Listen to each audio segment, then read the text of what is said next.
September 1850. He and I worked early and late at dressing and folding papers.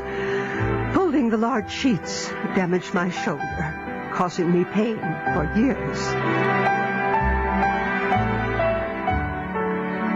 Ellen, I've received notice that there'll be conferences in Vermont, Maine, and Massachusetts this fall.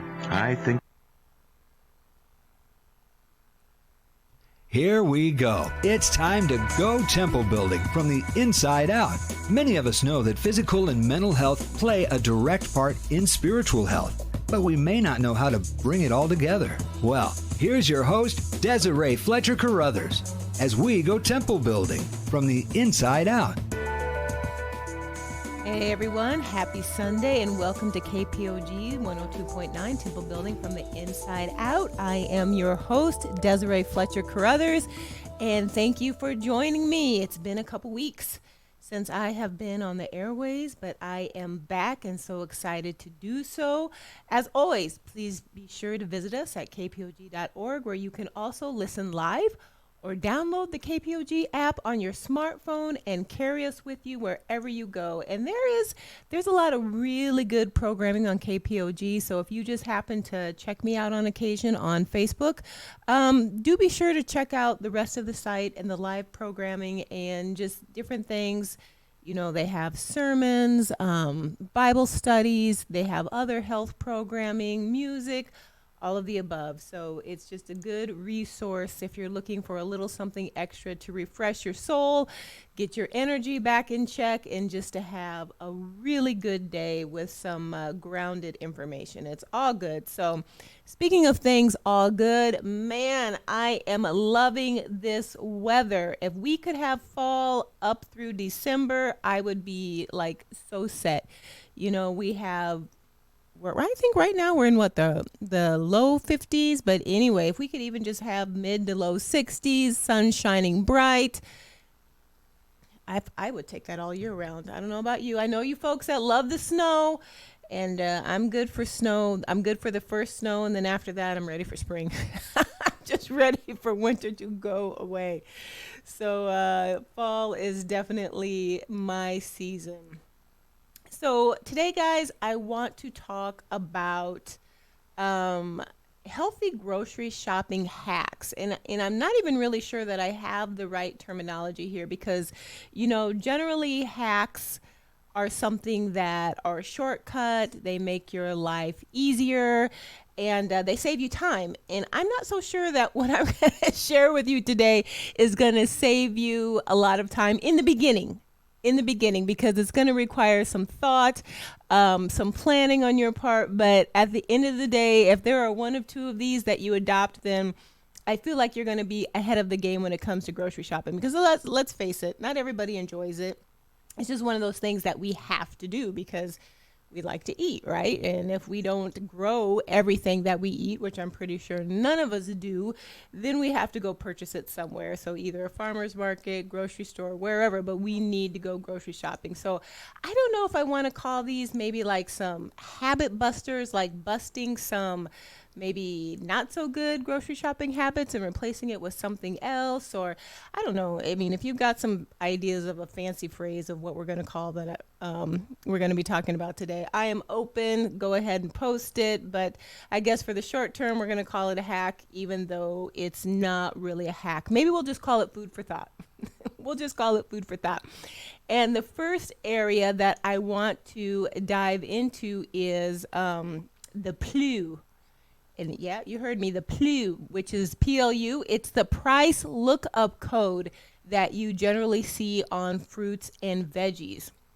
And I don't know if you guys have ever really paid attention to it, but I'm going to call attention to it because it's something that at least I found interesting, and I guess maybe I'm weird that way, but something interesting that you should understand because it's going to talk to you about where your food was grown and how it was grown. So PLU, the price lookup code, it is assigned by the International Federation for Produce Standards, so the IFPS, and it's a global coalition of fruit and vegetables association. And so the codes are applied to fruits and veggies on a voluntary basis in grocery stores or supermarkets to help with pricing, inventory, but also to give you a clue about what it is you're purchasing. So a lot of the times you're going to see either a 4-digit or a 5-digit code, little sticker on your fruits and veggies. And so if it's a 4-digit code, this is telling you that you are getting a conventionally grown produce item. So what does that mean? So a conventionally grown product means that the farmer used either fertilizers or pesticides to help them grow this fruit or vegetable, usually, giving them higher yields, allowing them to grow fruits and veggies out of seasons, that they will have greater resistance to drought and pestilence and all of that kind of stuff. So a conventionally grown fruit will have a 4-digit code on it. So for example, if it has 4012, then that is your 4-digit code that product was conventionally grown. Now, if it's a 5-digit code beginning with a 9, then that means that product has been priced or tagged as organic. And so you'll commonly see these codes on products that are in the organic sections of supermarkets and health food chains. Now, if you also have a 5-digit code that starts with an 8, it means that this item is genetically modified or GMO, whichever term you are more familiar with. But a lot of times it's rare that you will see a 5-digit code with an 8 because, and this is from Consumer Reports, many GMO items are sold under standard 4-digit codes, and we as consumers are none the wiser. And they do this because of the stigma that is around GMOs. So the produce producers don't want, even though consumers want transparency and to be given a real easily distinguishable choice about what they're purchasing, GMO selling companies don't want to see their sales plummet. So as most Americans say they would avoid GMOs, they're not labeling them as such. So many GMO products are labeled just under the 4-digit code. Sometimes you might see them with an 8. And the other part of this equation is that GMOs are not required to be labeled. So I don't know if you care, if it's important to you, whether you have a GMO product or you do not. I mean, it's pretty much part of our food chain. And it's already being used, especially in processed food, as an ingredient, GMO, vegetables, fruits, what have you. So if that is a concern for you, some things to consider are, purchase things that would say GMO free. And then that way you would know that, that food producer is just telling you up front, we don't use GMO products. They've labeled their product as such. You can look at that to be GMO free. There are also a couple of lists that come out annually, and there's the Dirty Dozen list and the Clean 15 list. And so the Dirty Dozen will be your fruits and veggies that are most heavily exposed to pesticides, things like that. They may be GMO. They make the top 12 list there. So you can check out those lists and see which foods are on that product. And then there is the Clean 15. And these are the fruits and veggies that have the least exposure. So if that's something that, plays a part in your purchasing decision making, you can check out all those resources or look for that labeling. I'm not really going to get into the ins and outs of it because until they get pricing in check for all different kinds of produce produced across the board, it's just really one of those arguments that if it makes a difference to you, go the extra mile, look for the labeling, check the list. If it does not make a difference to you, then just know when you look at those numbers, now you know what it is that you are looking at. So conventionally grown versus organic versus GMO, you're going to be looking at the PLU code, 4-digit conventionally grown, 5-digit with a 9 means that it's organic, 5-digit with an 8, if you can find it, means that it is a GMO derived product. And sometimes you will even see a 3. If you see a 4-digit code that starts with a 3, it means the same thing as the 4. It was conventionally grown. So there you have that.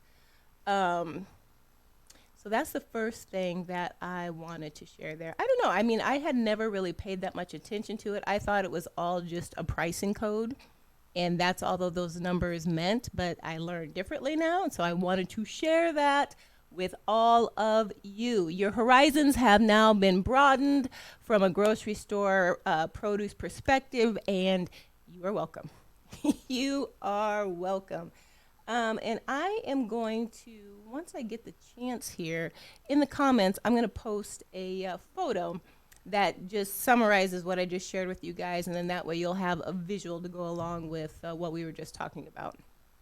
All right, so our grocery shopping, food for thought, our hacks that aren't really hacks, let's dive into that. So first of all, my first one that I want to throw out there for you to consider is stock up on frozen vegetables. If you find, I mean, fresh is my preference, but if you find that you're throwing away more fresh produce faster than what you're eating it, you either need to buy less of it, stick to your menu planning regimen if you have one, or you know what, do yourself a favor and just stock up on frozen vegetables, because a lot of times frozen vegetables are still going to contain the same level of nutrients as fresh do, because that's been locked in there.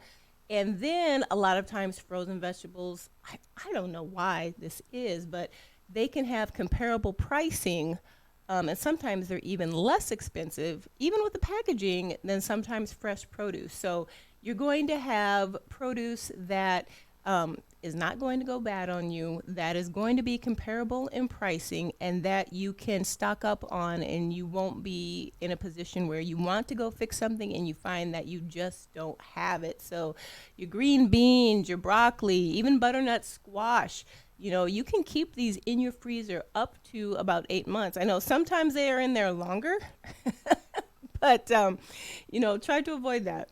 Try to avoid that. Try to eat your veggies sooner than that. And of course, for best results, try steaming them or roasting them if you don't like soft veggies. I like my vegetables soft, so I am okay with squishy vegetables. But if you're not steaming them quickly, you know, for a short amount of time, and or roasting them with just a little drizzle of an oil, like I tend to like avocado oil or even olive oil, just lightly, although olive oil is not your best oil at higher heat. So I do like avocado a lot, and or coconut oil if you don't mind that flavor. Up to you, things to think about, but do stock up on your frozen vegetables, less waste there, if you're finding you're not eating your fresh produce as quickly as you should be or need to before they go bad. Second thing to consider, stretch out the use of your expensive ingredients, primarily proteins, red meat in particular. They can be really pricey. So instead of making them the star of your dish and, you know, the main thing that your meal is built around, you know, use them as more of an ingredient. So you can help cut costs by controlling the portion sizes of the meats that you're cooking. So you could be fixing a salad with either chicken or salmon on top of it, so you're still getting protein, but you know, you're eating less of it because it's an ingredient and not the main feature. You have soups, stews, broths. You can make chicken bowls with rice and maybe even a fried egg on top of it. So stretch your dollar a little bit further by cutting down on the portion sizes of your proteins. Now, that doesn't mean you can't have your protein be the star of your meal ever, but if if your budget is a little tight, but you still want to have protein as a consistent part of your food prep, then this is the way to do it. Stretch it out. Also, pay attention to sales. A lot of times there will be different sales going on at the meat counter. Try to watch your newspapers, online ads for those. And if you are buying a ground beef, for instance, that has a higher fat content than maybe you would normally like because it is less expensive, depending on the type of dish you are preparing. So if you are grounding it, you're not putting it into a patty or a loaf or something like that, but you're chopping it up for, say, maybe a chili or a marinara sauce, a spaghetti sauce with meat. You can rinse that off. You can cook that beef all the way through, put it in a colander, rinse it, and then mix it into whatever your dish is that you are making. That will help cut down on some of that fat content. So you've still got your beef. You've paid less for it because it's a higher fat content, and you can rinse it and have less of that fat going into your calories. So something else for you to think about. Another item that this will challenge you. This will definitely challenge you, and it's like skip a week. If you're like I used to be, I would go grocery shopping for the month because I just didn't like it that much. And so I would load up and then just replace staples like milk, eggs, bread as I needed to, but basically anything I needed for that month, that's what I was buying at that one time. Some people go to the grocery store daily, some people go weekly. So if you happen to fall into the weekly or the daily camp, try skipping a week or a couple of days. Make a game out of it.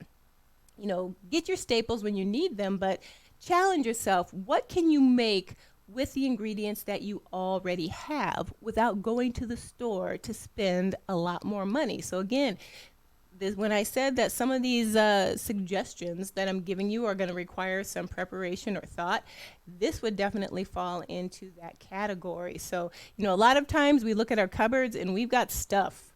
We look in our freezers and we've got stuff, but we're still looking at everything. And we're like, oh my gosh, I have nothing. I don't know what to do with this.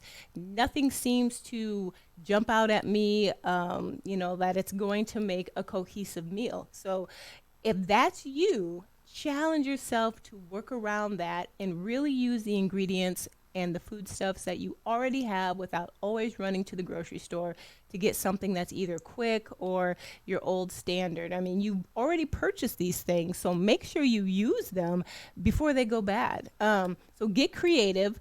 And if your creativity should lapse, don't worry. There's actually some fantastic apps out there that will help you in this area. One that I happen to like, it's called supercook.com.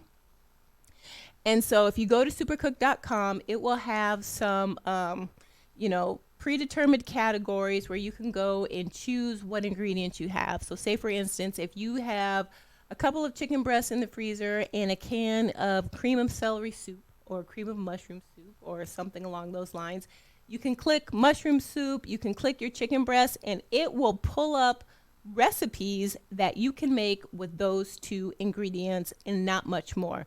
And you usually have a pretty good variety, between, I don't even know, lots, more than just one or nothing at all. And then it will also give you examples of, okay, you chose chicken breasts and cream of celery soup. Do you also have rice? Do you also have X? And then if you click one of those, it'll bring up even more recipe options that you can take a look at and check to see if you've got everything you need to make that dish. Or if you already have a dish in mind, you can type that in and it'll bring up whatever options it has for that particular recipe. So it is fantastic if you're sitting with a hodgepodge of ingredients and you don't know how to make them work together. So this will help you prevent food waste and will pad your grocery budget because you're not constantly just replenishing the basics that you use all the time, but you're going to make use of the ingredients that for whatever reason you purchased, you didn't use.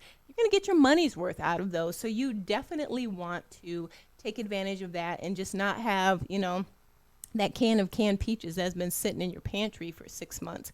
Use that can. Use what you have on hand.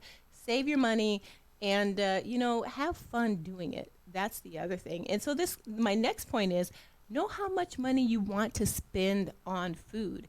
And that's tough. And if you don't have a list or you're not into meal planning, if you don't know exactly what it is you're going to buy, a lot of times you're going to end up buying stuff that you don't really need or not really quite sure how you're going to use. But at the moment, in the moment, it sounded great. I mean, I know you guys have all heard, well, don't go to the grocery store while you're hungry. And that is so true. But don't go to the grocery store while you're hungry or without understanding how much you intend to spend, because tracking your money can be just like tracking your calories or your macros. First, you have to make the plan, and then you have to decide to stick to your plan. So let's say your grocery target for this month is $400, and you've already spent $325 of that, and you've got a week left. Now you know $75 is all you have for this budget, and that's what you have to stick into. So, you know, Supercook.com can be a great way to help you, not make sure, but to help you stick to that budget. It doesn't have to be a moving target. You know, it might not be fun in the moment, but it can definitely help you be more disciplined in your food choices and your Monday spending habits. I don't know how many of you are familiar with the envelope method, but if you're not very skilled at tracking your money like I used to be, I would go to the grocery store and just spend whatever without any cares in the world of how it was impacting the rest of my budget. And I don't do that anymore because I found that I was wasting a lot of money at the grocery store on things that I did not need. And so now I'm definitely more thoughtful about what I'm spending on a monthly basis. And if you have a larger family, like my husband and I have, 3 children in the house. Actually, we have 4 total, but 3 of them, have since kind of moved out, but they still come back to the house and they like to eat food. So, if you have multiple children and you don't want your grocery budget to get out of control, I should say, track it. And the envelope method could be one way that you do that. We all are used to carrying plastic. It doesn't even have to be a credit card. Maybe it's a debit card. But when you use plastic, it's easier to let your spending get out of control. So the envelope method, if you've never heard of it, which I'm sure pretty much all of you have, but you determine what your budget is, you get cash, you put that amount of cash in each envelope that you've identified to be part of your budget. So utilities, grocery shopping, entertainment, car payment, whatever it is, and you don't spend more than what's in that envelope. And sometimes it means you have to shuffle money from one envelope to another if you have that luxury to do that because you overspent in one area. But it really is a good exercise in getting a grasp on your spending habits. And it's really great, especially at the grocery store. One tip that I want to throw out there, and may or may not be popular, but just think about it. It's, shopping alone. Shopping with kids or spouses can actually increase your grocery bill if everyone's not on the same page. You're walking past, brightly colored packages. If it's got a cartoon on it, your kids, if they're younger, they're going to want it. And I learned this lesson, personally. I have learned that when I take my husband and any of my children to the grocery store, it doesn't matter how old they are, I've learned that I don't let them go any place without me. And if I do, if we do decide to split up, divide and conquer, I don't let them take the cart. I don't let them take the cart because by the time they've joined me again and my mind's on somewhere else trying to complete our list and we get to the checkout, that's when I start to notice everything that they've hidden in the cart. So they've put things in there that they wanted that weren't on the grocery list, and then they hide it under what's already in the cart. So I'm not questioning or telling them to go put it back. And I know that sounds like I'm being a grocery store control freak, if you will, but hey, if you're trying to keep check of the kinds of foods that your family is conserving and your budget, then you don't need cookie dough, cookies, crackers, all the stuff that you did not intend to buy in your cart. And that's what happens. And by the time you get to the checkout lane, they know they're home free. They know they don't have to put it back. And so they know they're going home with it. So that is why you know, if you grocery shop alone, whoever it might be, whether it's the wife or it's the husband, odds are you're going to stick to your list. You're going to stick to your budget a little more easily than when you have helpers there with you to get creative with your shopping list for the day. So something else to keep in mind. I know I talked about meal planning or having a list. I didn't get into depth with that, but you know, a lot of us make lists when we go to the grocery store. We make lists based on meals that we want to prepare. So if you actually just take a moment to sit down and say, okay, dinner and lunch this week, it's going to be these things. Everybody knows ahead of time. I don't know if you get asked a million times what's for dinner, but I get asked that a lot. And so if you meal plan, you already know what that answer is. You can shop according to that meal plan. Easy peasy lemon squeezy, makes everything so much more efficient. It does take time. You might have to sit down and ask your family members, well, what do you guys want to eat this week? And most times they're going to be like, I don't know, food. And that question, that answer, it ticks me off more than anything. Well, I know you're going to eat food. I know you expect food for dinner. What kind of food do you want for dinner? And good is not the right answer to that. Give something specific. Help the cook out. Be specific with what you want. That makes meal planning so much easier. So throw that in there. And then also eating together. And when I mean eating together, not just eating together with your family, but also try to eat together more with your friends. Turn dinner out with friends into, like, let's have a potluck at our house. You know, one person brings the protein, the other brings veggies or sides. If you want to have dessert, they bring this. And then that's just another way where you have more more opportunities for healthful cooking. You can manage your budget because you're responsible for just a portion of the meal and not the whole meal, even though you have more people that you're feeding, and you're able to have that socialization. Now, I realize in the climate we're living in with COVID, maybe we're a little more cautious about that, but I don't think you have to rule that altogether. And that's just my 2 cents. So even if it's not your friends, maybe it's your mom who lives not far away, your siblings, you know, close relatives, in-laws, anybody within your immediate family circle, plan a potluck night. Plan a potluck night, and that may be a grocery shopping hack. Another is buy in bulk when you can, if you have the storage space for bulk items. And I will also say this, you know, we all have smartphones these days for the most part. I don't know too many people that don't have a smartphone, and smartphones always have a calculator on them. Get that bad boy out. If you're trying to decide, you know, what brand, one brand over another, do you want to buy the 96 pack or the 72 pack, for instance, if you're looking at laundry detergent pods, you know, get it out. Do the division. Find out how much you're paying per piece, because even though something might be on sale, you might actually be paying more per piece than something that is not on sale, depending on what that price breakdown is. And I know this might seem extreme, but I know it's helped me out quite a few times if I'm trying to figure out how I'm going to get the best bang for my buck. And, you know, it might be like, well, this is 32 cents and this is 27 cents, and that may not seem like a lot. But if you took that approach to several things that you purchase, then it all starts to add up, and it'll add up in a hurry. And don't ever feel like you've gotten too old to keep your meals simple. I mean, one night, if you want to have PB&J, have PB&J.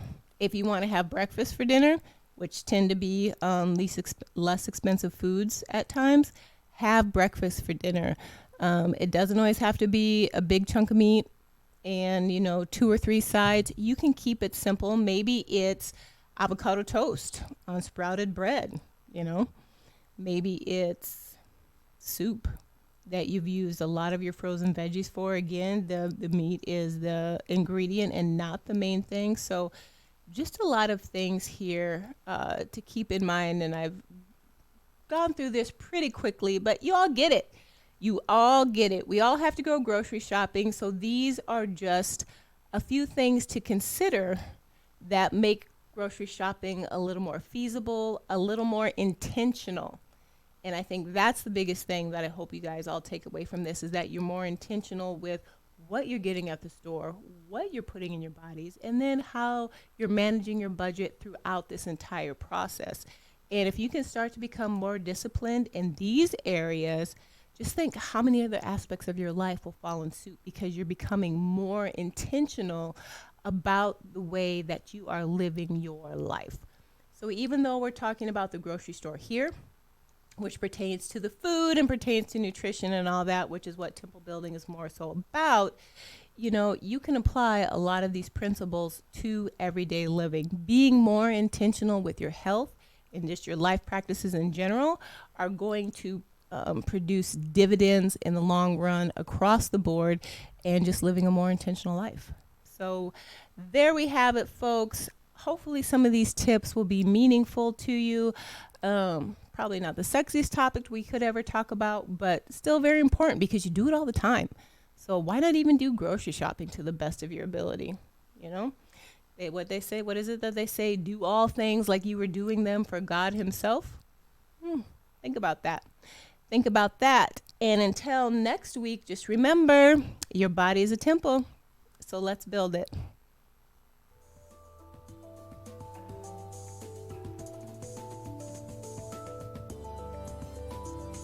Thanks for joining us for today's edition of Temple Building from the Inside Out, brought to you by the Hazel May Collaboration